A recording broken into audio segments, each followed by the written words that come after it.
उन उत्तानपाद के 2 विवाह हुए। एक का नाम था सुनीति और एक का नाम था सुरुचि। आध्यात्मिक दृष्टि से यदि चिंतन करें तो प्रत्येक जीवात्मा ही उत्तानपाद है और प्रत्येक जीवात्मा की 2 पत्नियां होती हैं, एक सुनीति एक सुरुचि। उत्तानपाद का मतलब होता है ऊर्ध्वे पादा यस्यासा, ऊपर को है पैर जिसके। तो प्रत्येक जीवात्मा जब गर्भ में होता है तो इसी स्थिति में होता है। और प्रत्येक जीवात्मा की 2 स्त्रियां होती हैं, सुरुचि और सुनीति।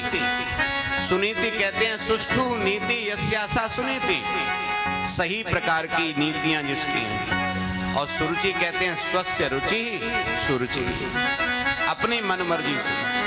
तो प्रत्येक व्यक्ति कुछ नीति के काम करता है और कुछ अपनी मन मर्जी के भी किया करता है।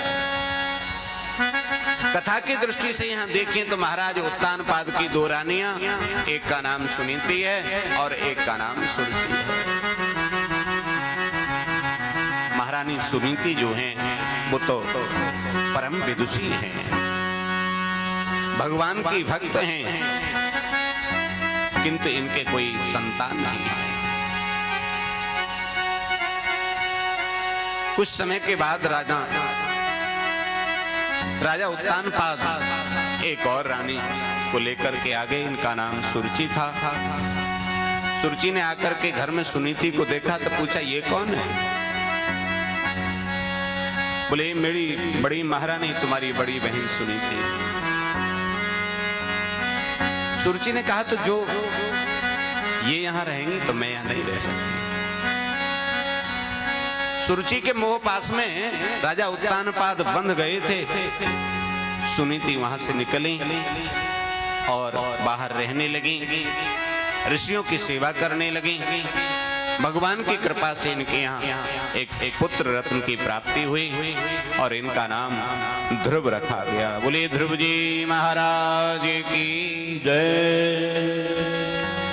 क्योंकि इन्होंने बचपन से ही सत्संग किया और गर्भावस्था में भी सत्संग किया, उसका फल ये हुआ कि इनका जो बालक ध्रुव था वो भी सत्संगी हुआ, भगवान का भक्त हुआ। गर्भावस्था में हमारी माता बहनों को बहुत ध्यान देने की आवश्यकता है। जब कोई बच्चा उदर में हो तब माताओं को अच्छे साहित्य पढ़ने चाहिए, अच्छी कथाएं सुननी चाहिए, अच्छे लोगों का संग करना चाहिए, अच्छी भाषा का प्रयोग करना चाहिए। तो निश्चित ही जब उस गर्भ से जिस बच्चे का जन्म होगा वो या तो विवेकानंद होगा या महाराणा प्रताप होगा। कोई बेटी भी आएगी तो महारानी लक्ष्मीबाई जैसी आएगी और वो समाज का और जगत का कल्याण करने वाली होगी। किंतु भैया जब तुम देखो वही सलमान खान को, शाहरुख खान को चित्त उसी में लगाए रखोगे और फिर बेटा चाहोगे कि छत्रपति महाराज शिवाजी जैसा हो जाए तो वो फिर संभव नहीं है। गर्भ की अवस्था में इन सब बातों का बड़ा असर पड़ता है।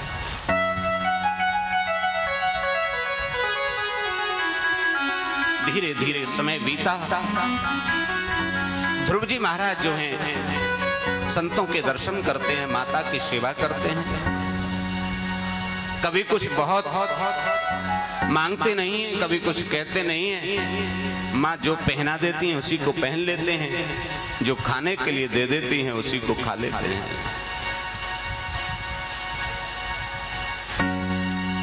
भैया देखो पानी पिलाना बहुत पुण्य का काम है, किंतु ज्यादा भी पिलाना ठीक ना है।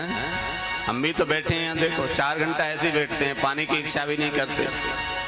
तो समय समय पर इससे भी व्यवधान पैदा होता है। जब ऐसा लगे कि ठीक है प्यास लग रही होगी तब प्रयास करें। बोलिए भक्त वत्सल भगवान की जय। बोलिए कृष्ण कन्हैया लाल की जय। जय जय श्री।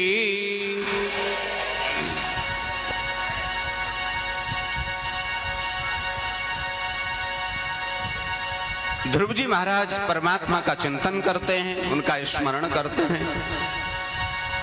थोड़े बड़े हुए तो माता ने इनसे कहा, बेटा तुम थोड़ा ऋषि कुमारों के साथ खेला करो, वहां जाया करो।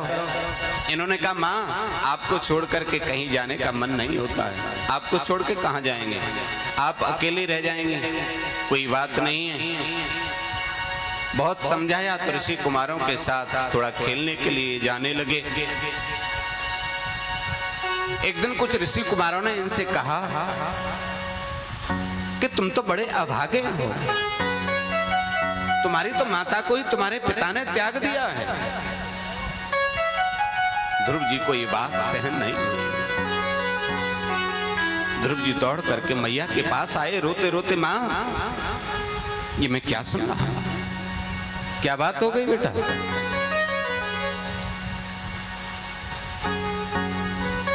क्या हमारे पिता ने तुम्हारा त्याग किया है? नहीं नहीं, ऐसी तो कोई बात नहीं है। तो फिर तुम अलग क्यों रहती हो, वन में क्यों रहती हो? माँ ने कहा, इसलिए कि एकांत में ही भगवान का भजन हो पाता। तो इन्होंने कहा, मेरे पिता कहाँ हैं, मैं उनके दर्शन करना चाहता हूं। मैया ने कहा, अवश्य। आज मैया ने ध्रुव जी महाराज को पीतांबरी पहनाई, चंदन लगाया और कहा, बेटा देखो वो बड़े बड़े महल जो है ना, वहां तुम्हारे पिता रहते हैं। इधर माता सुरुचि के भी एक पुत्र उत्पन्न हुआ जिसका नाम उत्तम था।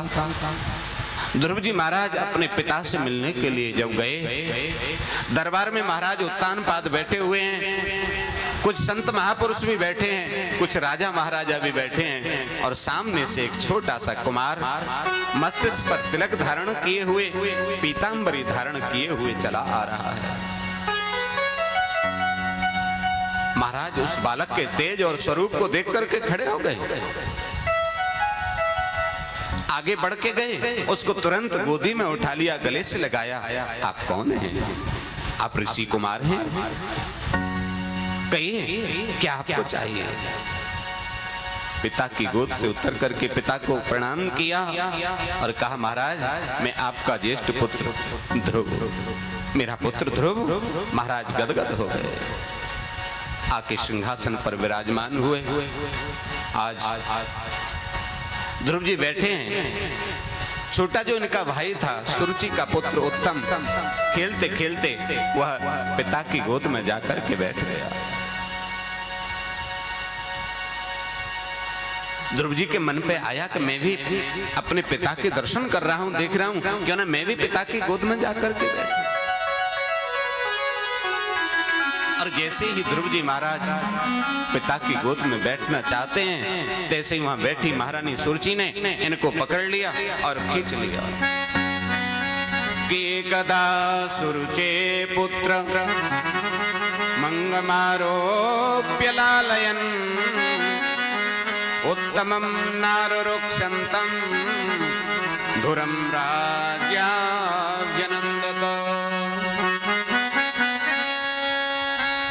उत्तम को जब देखा तो ध्रुव के मन में भी भाव आया और ये भी पिता की गोद में बैठने के लिए गए, तो सुरुचि ने हाथ पकड़ के खींच लिया और धक्के मार करके हटा दिया और कहा, रे ध्रुव तुम इस गोद में नहीं बैठ सकते।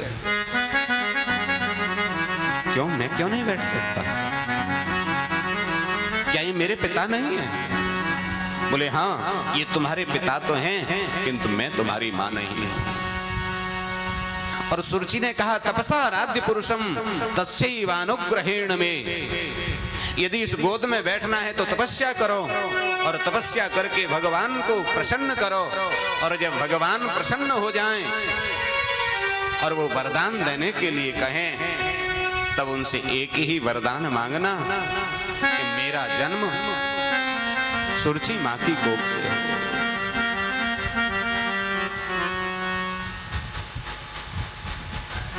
विचार कीजिए, सुरुचि ने अपने गर्भ को कितना महत्व दिया, परमात्मा से भी ऊपर बताया। जब परमात्मा प्रसन्न होकर के वर देने के लिए कहें, तब उनसे मांगना कि सुरुचि के गर्भ से मेरा जन्म हो, तब इस गोद में इस सिंहासन पर तुम बैठ सकते हो। जाओ, रोते हुए ध्रुव जी महाराज दौड़े दौड़े माता के पास आए। माता तो पहले से ही भयभीत हो रही थी, कहीं ध्रुव के साथ कोई अनहोनी न हो जाए। उठा करके गले से लगाया, बेटा क्या हुआ, क्यों रोते हो, क्यों परेशान होते हो, क्या बात हुई, पिता ने कुछ कह दिया? रोते हुए ध्रुव ने कहा, पिता ने कुछ नहीं कहा।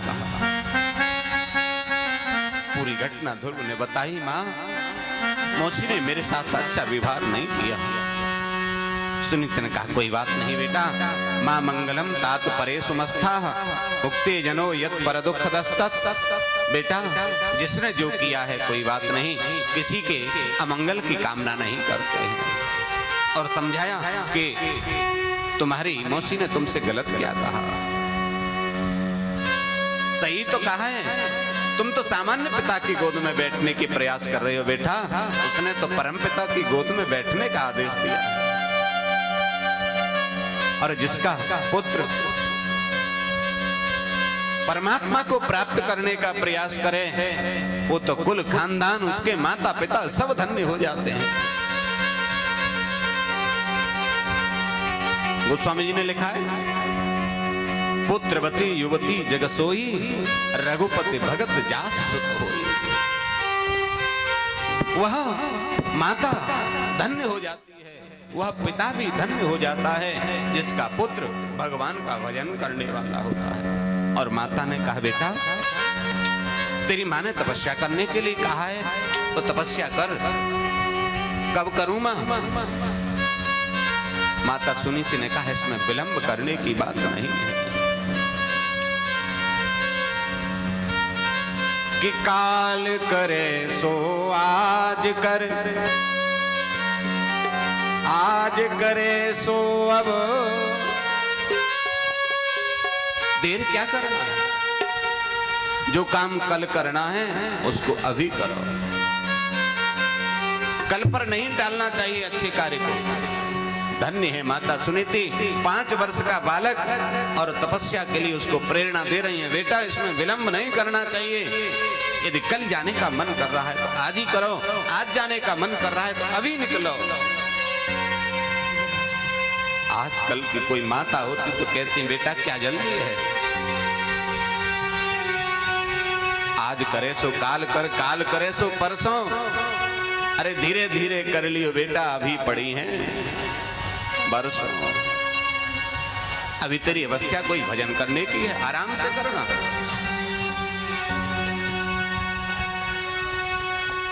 आज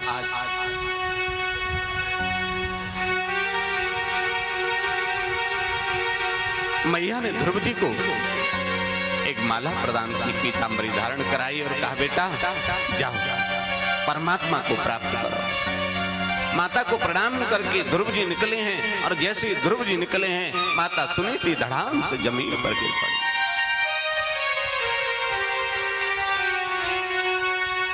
ध्रुव जी महाराज आगे बढ़ रहे हैं।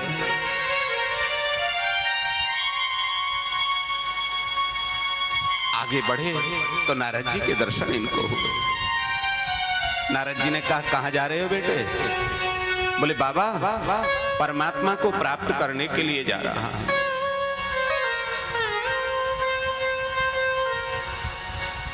जिस जंगल में तुम जा रहे हो, उस जंगल में तो जीव जंतु होते हैं, अहिंसक जानवर होते हैं। यहां तुम कैसे रह पाओगे, कैसे कर पाओगे? ध्रुव जी ने कहा, उनका भय मुझे नहीं है। तुमने किसी को गुरु बनाया है? गुरु तो मैंने किसी को नहीं बनाया बाबा, आप ही बताओ ना, वो परमात्मा कहां मिलेंगे? नारद जी ने कहा, परमात्मा कहां मिलेंगे इसकी चिंता छोड़ बेटा, ऐसी कौन सा स्थान है जहां परमात्मा नहीं है? हरि व्यापक सर्वत्र समाना, प्रेम से प्रकट हो में जाना। परमात्मा तो प्रत्येक जगह पर है, पर बिना गुरु के। गुरु तो बनाना ही चाहिए, और जीवन में गुरु का तो बड़ा महत्व है। वो तो ठीक बात है महाराज, किंतु गुरु बनाए कैसे? आजकल गुरु बनाने की भी तो समस्या है ना। जिसमें मन लगे, जो सही लगे, उनको गुरु बना दिए। गुरु बनाने में जल्दबाजी नहीं करनी चाहिए।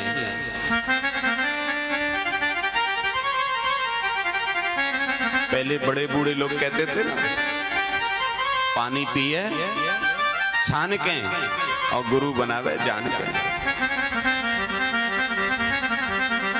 जल्दबाजी नहीं करें, और जब तक कहीं मन नहीं टिक रहा है तब तक अपने इष्ट देव को ही और गुरु बनाओ। और इस कलिकाल में तो हनुमान जी महाराज बड़ी कृपा करने वाले हैं, उनको गुरु बनाओ। जय जय जय हनुमान गोसाई, कृपा करम गुरुदेव की नाम। जय जय जय हनुमान गोसाई,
स्मरण करो, उनमें गुरु भाव लाओ।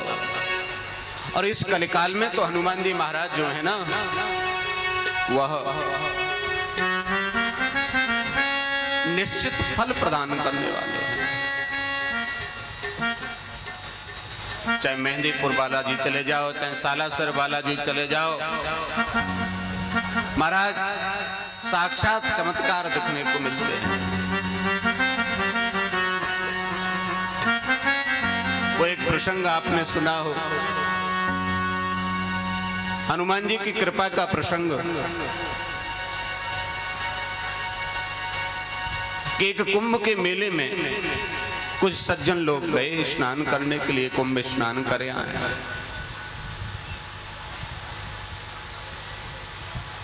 वहां स्नान करने गए, अब कुंभ में भीड़ बहुत होती है, तो एक सज्जन जो थे उनकी श्रीमती जी कहीं बिछड़ गए। अब उन्होंने बहुत आवाज लगवाई माइक पर, किंतु कहीं मिली नहीं। हताश निराश होकर के एक मंदिर के दरवाजे पर बैठे, राम जी का मंदिर था, वहां के पुजारी जी निकल के आए, कैसे बैठे हो महाराज, क्या बात है? इन्होंने कहा क्या बताएं, हमारी श्रीमती जी कहीं मेले में खो गई, मिल नहीं रही। बोले नहीं मिली। इन्होंने कहा महाराज आप ही कोई उपाय बताओ जो श्रीमती जी मिल जाए।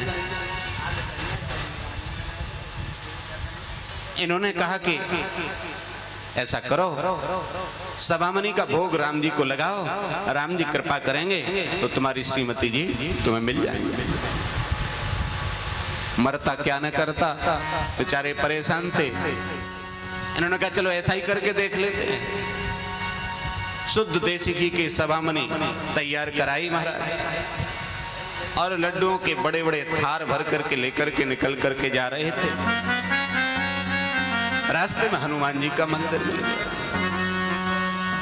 हनुमान जी के मंदिर पर जो पुजारी जी थे, उन्होंने कहा जय श्री राम भैया, जय श्री राम। कहाँ भोग लगाने जा रहे हैं? बोले हाँ हाँ। अच्छा कोई कामना पूरी हुई होगी? इन्होंने कहा कामना पूरी हुई नहीं है, किसी कामना को पूरी करने के लिए भोग लगाने के लिए ले जा रहे हैं। अच्छा वैसे आपको बुरा नहीं लगे तो कामना क्या है? इन्होंने कहा वो मेरी श्रीमती जी खो गई हैं मेले में, वो कहीं मिल नहीं रही हैं, तो राम जी के जो मंदिर के पुजारी जी हैं उन्होंने कहा है कि राम जी का सवामनी का भोग लगाओ तो तुम्हारी श्रीमती जी मिल जाएंगे। हनुमान जी के मंदिर के जो पुजारी जी थे उनको हंसी आ गई। इन्होंने कहा महाराज मैं इतने दुख में हूं, आप हंसते हो? बोले हंसते तो इसलिए हैं कि तुम जगह ही ऐसी जा रहे हो। बोले क्यों? बोले ये बताओ राम जी की श्रीमती जी भी तो खो गई थी, सीता जी भी खो गई थी। बोले हाँ खो तो गई थी। बोले जो आदमी अपनी पत्नी की ही खोज नहीं लगा सका, तुम्हारी की खोज लगा के कहां से देगा? बोले और क्या? हाँ बात तो चौकी कही महाराज आपने। फिर क्या करें महाराज? बोले अगर अच्छा लगे तो ये बताओ राम जी की पत्नी की खोज किसने लगाई? बोले राम जी की पत्नी खोज तो हनुमान जी ने लगाई। तो बोले अगर अच्छा लगे, मन करे तो ये सवामनी हनुमान जी को भोग लगाओ ना, हनुमान जी कृपा करेंगे तो तुम्हारी श्रीमती जी तुम्हें मिल जाएगी। इनकी बात समझ में आ गई। जो थाल जा रहे थे राम जी के मंदिर की तरफ मोड़ लिए, बोले इधर आ जाओ।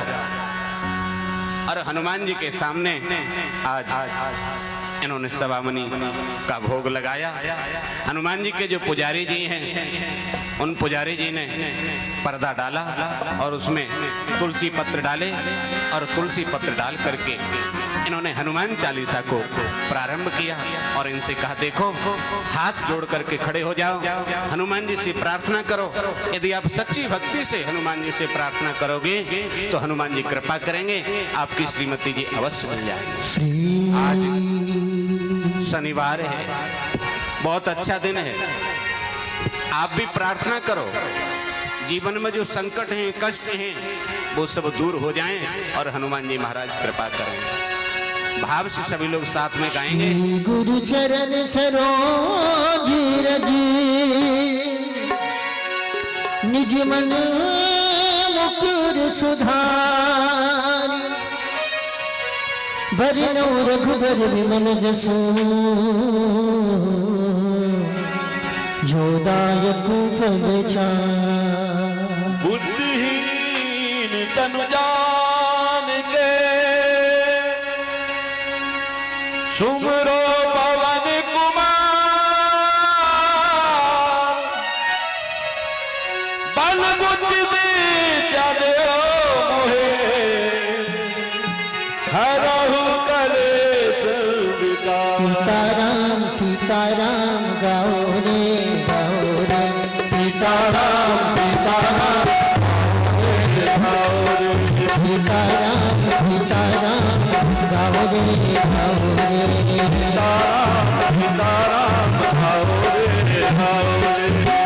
हमारे राम जी से हमारे राम जी से राम राम कहियो जी कहियो जी हमारे राम जी से राम राम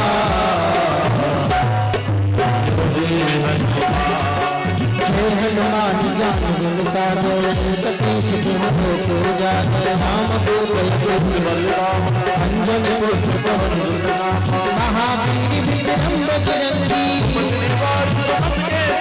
कंचन वरद विराज सुबेसा कुंडल कुंचित केश हाथ दर्पण ध्वजा विराजी माथे मूल लहे शंकर सुमन श्री नंदन प्रताप महाजगवंदन विद्यावान गुणी अति चातुर राम काज करने को आतुर चरित्र सुनने को रसिया राम लखन सीता मन सूक्ष्म रूप धरे दिखावा कट रूप धरे जगावा भीम रूप धरे सुर सहारे रामचंद्र के काज सवारे लाल सभी जन रखन ध्याने रघुवीर हर्ष उठाए भगवत की बहु बनाई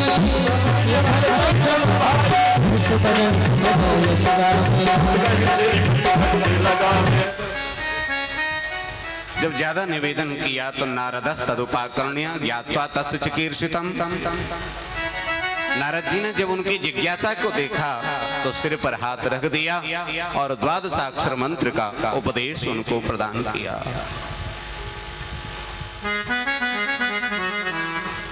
भगवान के दिव्य इस मंत्र को लेकर के ध्रुव जी महाराज आगे जा रहे हैं। शास्त्र कहता है इतिहास पुराण आदि वेद शास्त्र विधिम बिना कलौतु हेतु का भक्ति उत्पातारेव कल्पते। जो मनमुखी भक्ति बहुत से लोग करने लग गए हैं ना, नए नए पंथ पैदा हो गए हैं, नए नए भगवान पैदा हो गए हैं महाराज। मनमुखी जो भक्ति होती है, शास्त्र कहता है उत्पाता रेव कल्पते, उससे शांति नहीं होती, उससे फल नहीं मिलता, बल्कि उससे उत्पात और पैदा हो जाता है, क्लेश हो जाता है, घर में कलह पैदा हो जाती है। इसलिए ऐसा नहीं कि कोई भी मंत्र कोई भी यंत्र हमने किताब में पढ़ा और उसको करने लग गए, किसी ने कुछ कहा उसको सुनने लग गए, नहीं। जब तक उस मंत्र यंत्र तंत्र की विधि किसी सुयोग्य गुरु के माध्यम से नहीं सीख ली जाए और जब तक गुरु की आज्ञा नहीं हो, तब तक मनमुखी भक्ति नहीं करनी चाहिए। सदगुरु से प्राप्त जो मंत्र रूप में वो जो कुछ प्रदान कर दें, उसको ही आप स्वीकार करके उसको धारण करें, उसको जीवन में अपनाएं, तो आपका कल्याण होता है।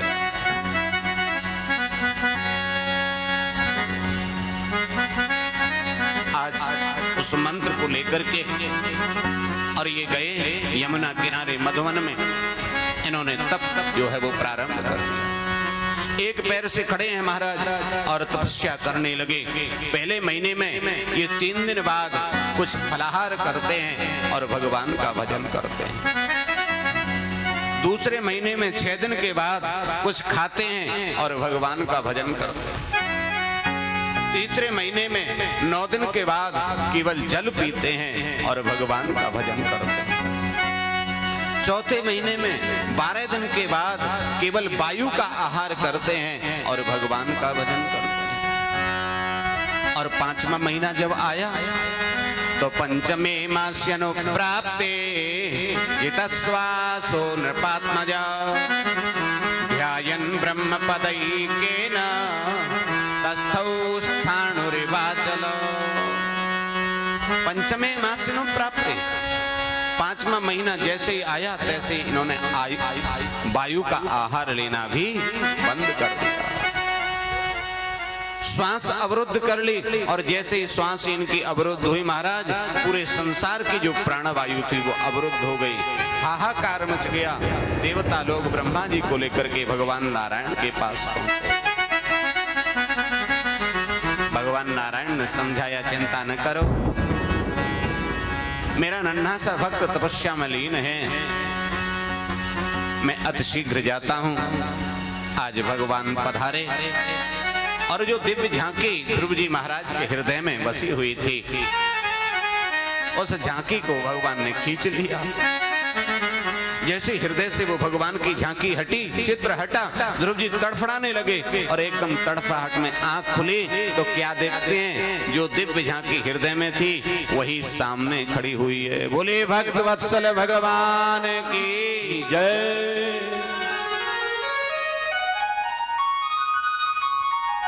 देखते ही रह गए। अब न भगवान कुछ उनसे बोलते हैं ध्रुव जी से, न ध्रुव जी कुछ भगवान से बोलते हैं। बहुत देर हो गई। बहुत देर जब हो गई तो भगवान हंसने लगे, मुस्कुराने लगे। भगवान मुस्कुराने लगे तो ध्रुव जी भी मुस्कुराने लगे। देवता लोग लाइन लगा करके स्वर्ग में खड़े हुए हैं। देखो कितना अच्छा अवसर मिल रहा है ध्रुव जी को इस समय। हमें ऐसा अवसर मिलता तो हम तो लिस्ट दे देते भगवान को, ये हमारी कामना है। दोनों हंसे तो सुखदेव जी भी मंद मंद मुस्कुराने लगे। सुखदेव जी की मंद मुस्कान को देख करके राजर्षि परीक्षित मुस्कुराने लगे और वहां जितने भी कथा सुन रहे थे वो सब मंद मंद मुस्कुराने लगे। सब क्यों हंसे?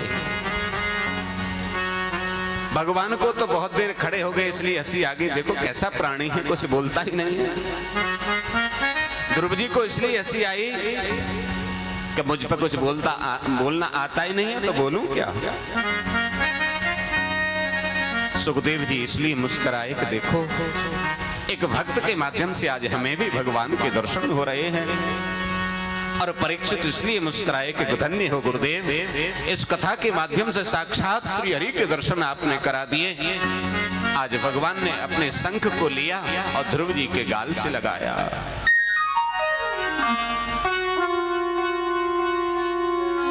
जैसे ही ध्रुव जी के गाल से शंख लगाया, ध्रुव जी की चेतना वापस आ गई।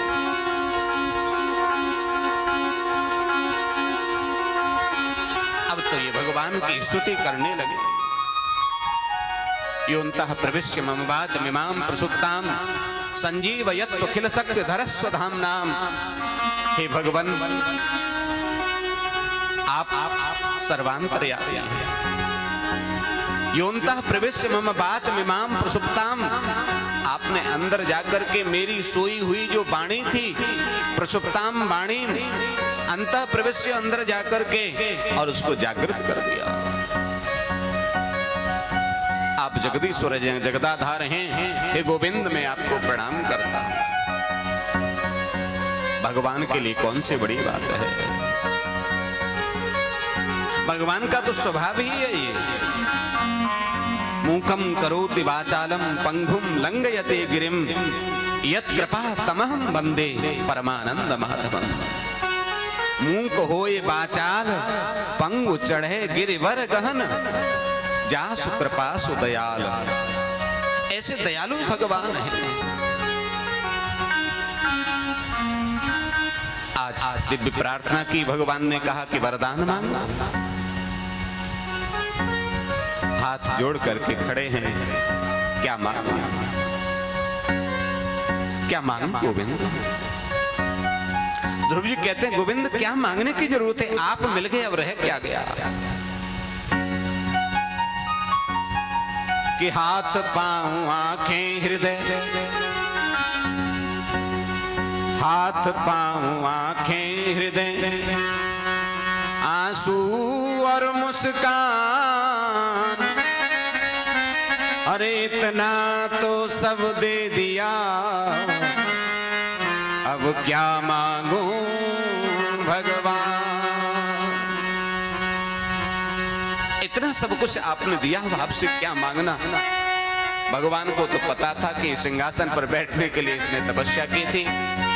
भगवान ने अनंत आशीर्वाद दिया और नारद जी से कहकर के अंतर्ध्यान हो गए और कहा कि ध्रुव तुम जाओ। नारद जी ने पहले ही आकर के राजा उत्तानपाद को बता दिया था। आज नगर के बाहर खड़े होकर के राजा रानी इनके स्वागत के लिए खड़े हैं। ध्रुव जी महाराज जब लौट के आए तो देखो, ध्रुव जी महाराज ने सबसे पहले माता सुरुचि के चरणों में प्रणाम किया, क्योंकि न माता सुरुचि इनको वहां से हटाती, न इनको भगवान की प्राप्ति होती। फिर पिता के चरणों में प्रणाम किया, फिर अपनी मां के चरणों में प्रणाम किया। कभी व्यक्ति चाहता कुछ है, हो कुछ जाता है। सुनीति ने कभी सोचा भी नहीं था कि ऐसा हो जाएगा। है? उन्होंने धक्का दिया, उन्होंने धक्का दिया हमको डुबोने के लिए। अंजाम ये हुआ कि हम तैराक हो गए।